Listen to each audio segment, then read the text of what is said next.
엔비디아의 가장 큰 고객들이 지금 엔비디아와 같은 칩을 직접 만들기 시작했습니다. 그런데 엔비디아도 가만히 있진 않습니다. 무려 5천억 달러 규모의 AI 인프라 자금을 끌어모으면서 단순한 칩 회사를 넘어 AI 인프라 전체를 장악하려 하고 있습니다. 그렇다면 지금 AI 산업에서는 대체 무슨 일이 벌어지고 있는 걸까요?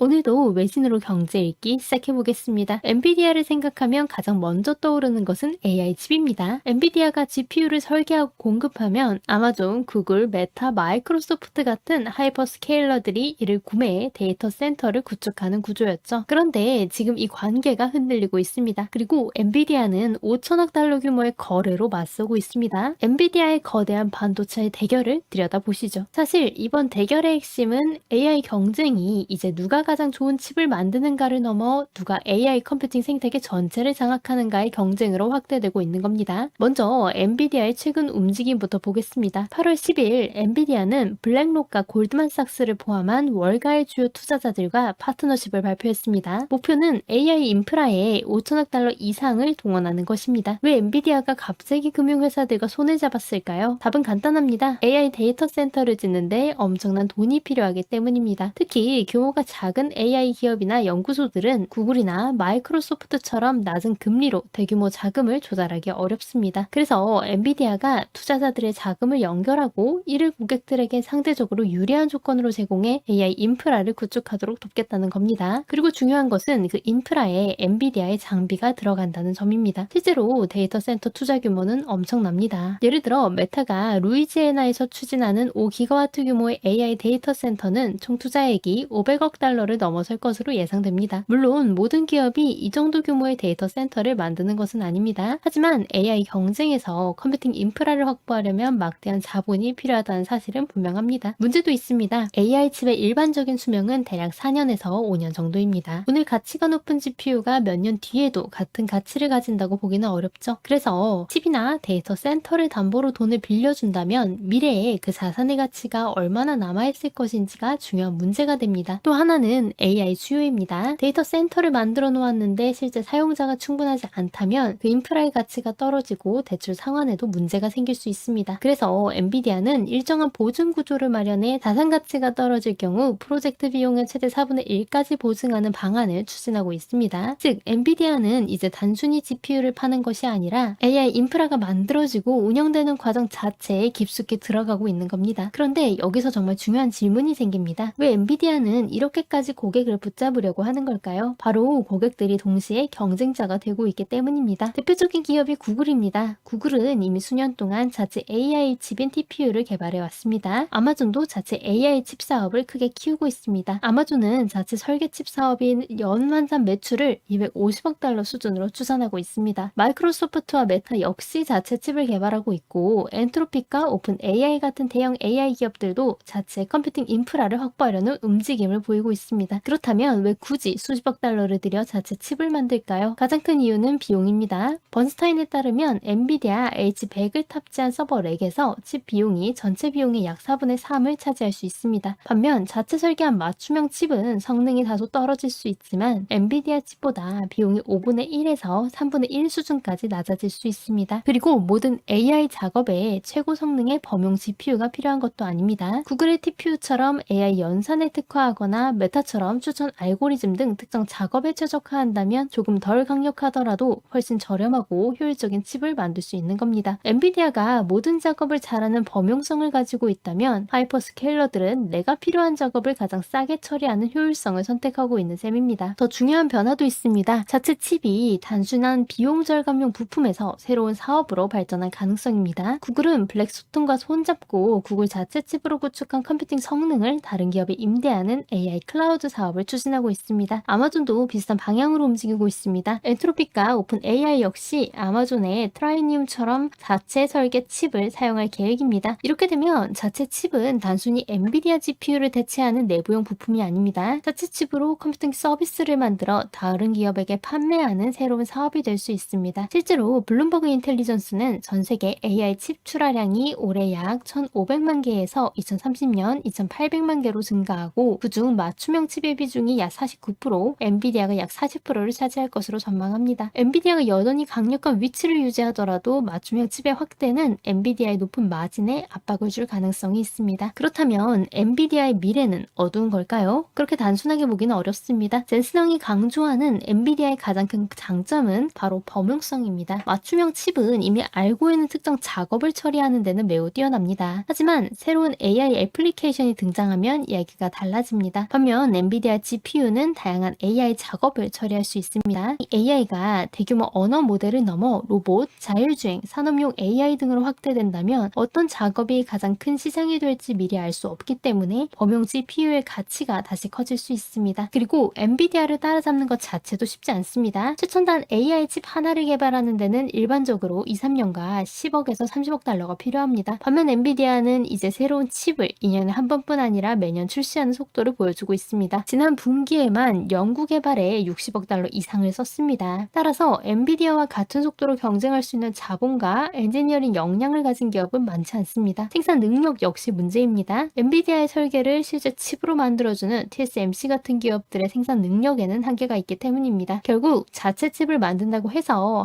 하이퍼스케일러들이 곧바로 제2의 엔비디아가 되는 것은 아닙니다. 엔비디아 역시 새로운 고객을 적극적으로 찾고 있습니다. 정부의 AI 인프라 프로젝트, 자체 데이터 센터를 구축하려는 기업, 그리고 AI 컴퓨팅을 빌려주는 네오 클라우드 기업들입니다. 지난 7월 엔비디아는 네오 클라우드 기업이 사용하지 않는 컴퓨팅 용량을 임대하는 대신 향후 매출의 일부를 받는 프로그램을 시작했습니다. 이렇게 되면 네오 클라우드 기업은 더 쉽게 자금을 조달해 인프라를 확장할 수 있고 엔비디아 역시 자신의 GPU가 더 많이 사용되도록 만들 수 있습니다. 다만 여기에는 논란도 있습니다. 엔비디아가 고객에게 자금을 연결하고 동시에 그 고객에게 자신의 GPU를 판매한다면 일종의 순환금융 아니냐는 지적이 나올 수 있기 때문입니다. 엔비디아가 외부 투자자들을 구조에 참여시키는 것도 이러한 우려를 의식하는 움직임으로 볼 수 있습니다. 자, 이제 정리해 보겠습니다. 지금 AI 산업에서 기업들의 역할은 빠르게 섞이고 있습니다. 고객이 경쟁자가 되고 칩 회사가 금융을 제공하며 자체 칩이 새로운 클라우드 사업이 되고 있습니다. 하지만 한 가지는 분명합니다. 모두가 결국 컴퓨팅 성능을 확보하려고 한다는 것입니다. 자체 칩을 만들든 엔비디아 GPU를 사든 클라우드에서 빌리든 AI 경쟁의 밑바탕에는 막대한 컴퓨팅 수요가 있습니다. 그래서 지금의 변화를 단순히 엔비디아의 위기라고 보는 것은 정확하지 않습니다. 오히려 엔비디아가 여전히 강력한 위치에 있는 가운데 그 위치를 만들어준 고객과의 관계가 근본적으로 바뀌고 있는 것에 가깝습니다.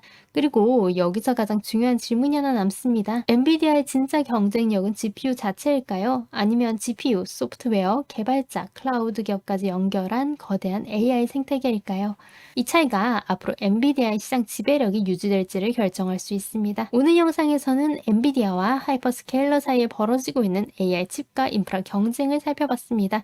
앞으로 AI 산업을 볼 때는 단순히 누가 가장 좋은 칩을 만드는가만 보시면 안 됩니다. 누가 컴퓨팅을 만들고 누가 사용하고 누가 그 비용을 조달하며 그 과정에서 누가 가장 많은 가치를 가져가는가, 이 네 가지를 함께 보아야겠네요. 어려운 해외 경제와 투자 이슈 그리고 복잡한 숫자를 중요한 부분만 쉽게 풀어서 정리해 드립니다.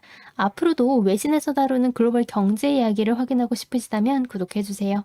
저는 다음 영상에서 또 새로운 이야기로 돌아오겠습니다. 감사합니다.